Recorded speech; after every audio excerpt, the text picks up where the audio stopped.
This week on the show, me and Vel are going to dive into one of the great mysteries in World of Warcraft. Now, when you're talking about review shows and mysteries, there's really only 3 trains of thought that I can go with.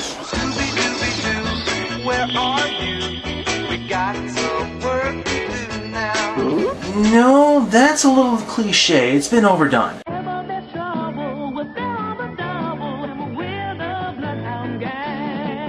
No, can't really do that because I don't have science to really solve this one, so we're gonna have to go with option number 3 on this one. Noir. Whoa, what happened to the world? Don't worry, I'll fix it before the show's over, alright? Could you at least warn me before you do that next time? You got it.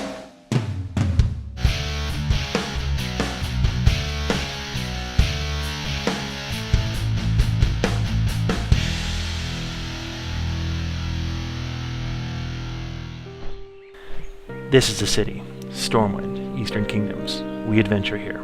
This is Vel, he's my partner, and I'm Tyger. We're freelance detectives, private dicks, sleuth hounds, whatever you want to call us. You got the money, we got the time. On the surface, this city looks like any other, with hundreds of travelers and thousands of locals going about their business. Underneath it all, you can find secrets darker than a night elf at midnight. Things that make torn barbecues seem tame by comparison. No city is immune from crime, and this town is no exception. It was Thursday, August 23rd, a nice day on the surface of Elwyn Forest. We were working the dailies when we got wind that something was foul to the south in Goldshire. We decided to go check it out. We arrived and did our search, got our facts, and decided to head back to Central to talk it over. The evidence led us on a tale more twisted than a Naga orgy in a hurricane.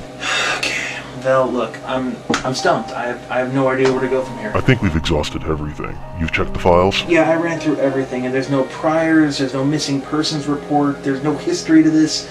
I can't even find, I found like maybe one loose end in all this. Just totally. I don't know where to go.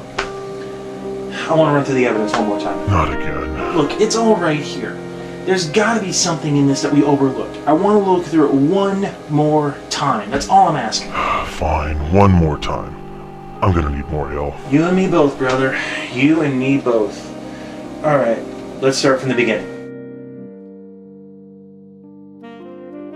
Every day at 0700, 6 children appear on the second floor of a building on the outskirts of town.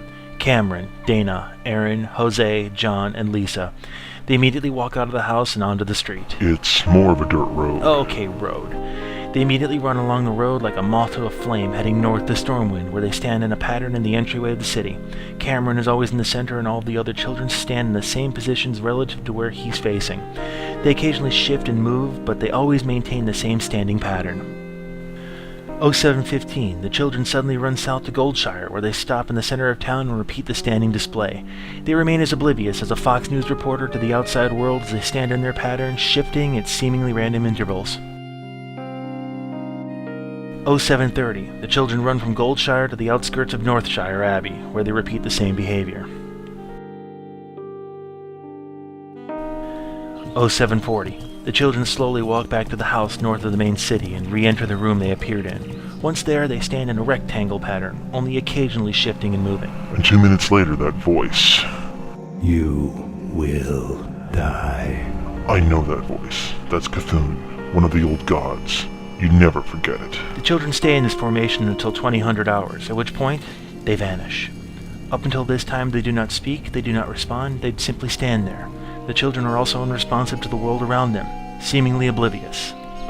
So we have a timeline. It's been like this for years. Yeah, I know, but the timeline might have some bearing on the case. Have you tried questioning the locals? Several times, but they're not responsive to questioning, or anything else for that matter.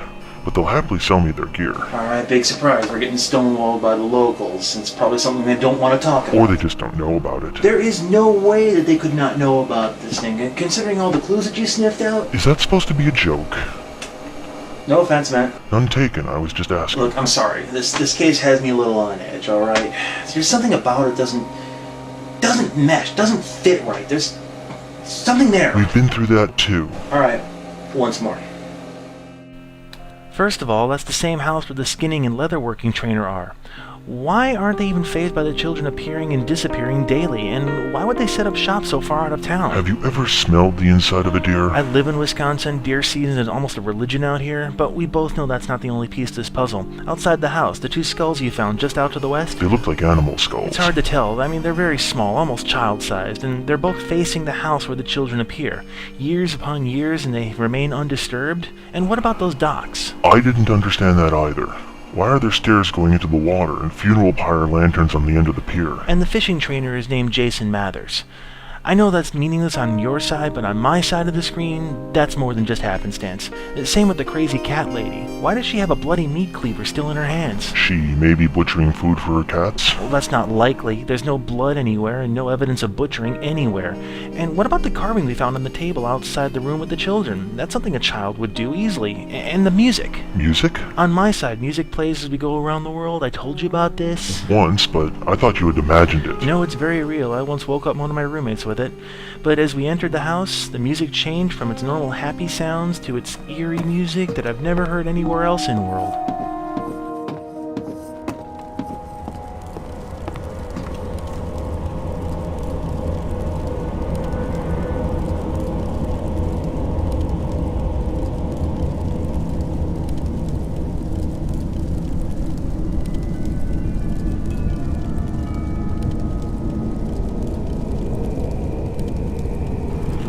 And your mechanical interface, it's working properly? As well as usual, it's that room, it's that space. There's something eerie about it.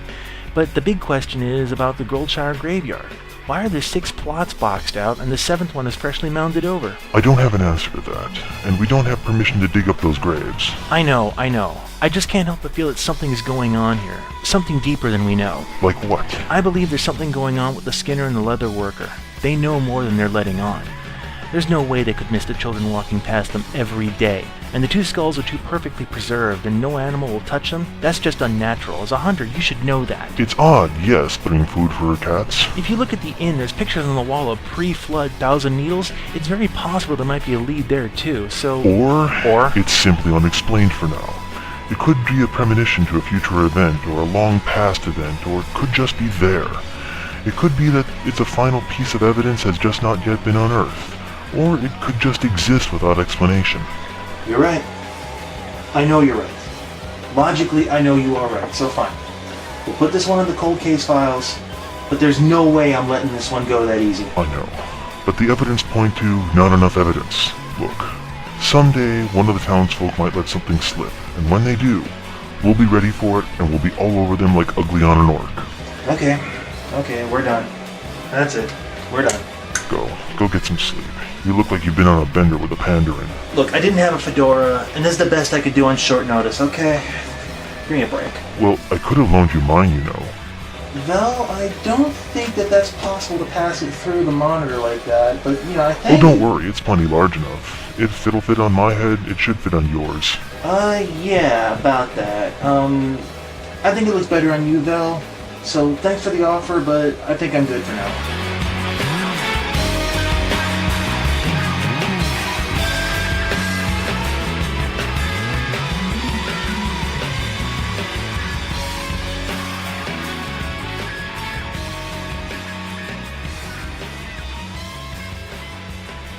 There are 8 million stories in the Naked City, and this has been one of them. What are you doing? Wrapping up the ending with a relevant but obscure reference. Okay, that's fair enough, but we are kind of done here. Aww, and I was just enjoying the Neuer thing.